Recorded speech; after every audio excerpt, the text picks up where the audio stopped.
In this video, we'll show you how to use the reload page block. As the name suggests, it's used to reload the current page. Just like clicking this button in your browser.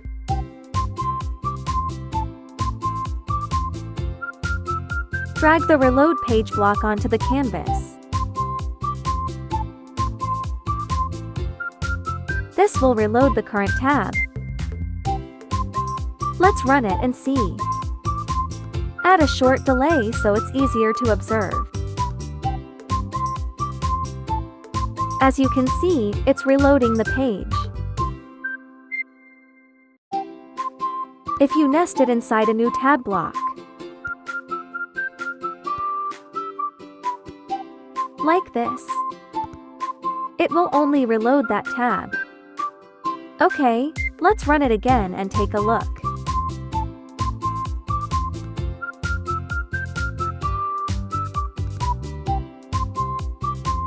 As you can see, this page was also reloaded. Usually we don't use it alone. We use it together with a condition block.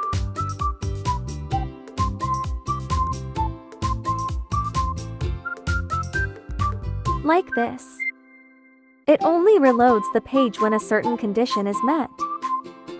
For example, network delay, page error, or when the data hasn't been updated yet. Next, let's take a look at its configuration options. You can set a timeout here. If it times out, it will automatically retry up to 3 times. You can choose whether to bypass cache. This allows the page to load the latest content, but it may take a bit longer to reload. You can also choose whether to wait for the page to fully load.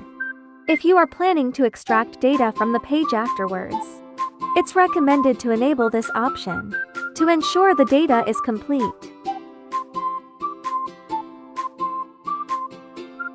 That's how the reload page block works.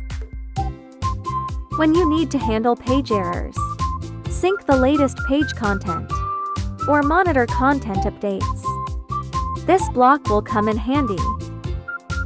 Thanks for watching, and see you next time.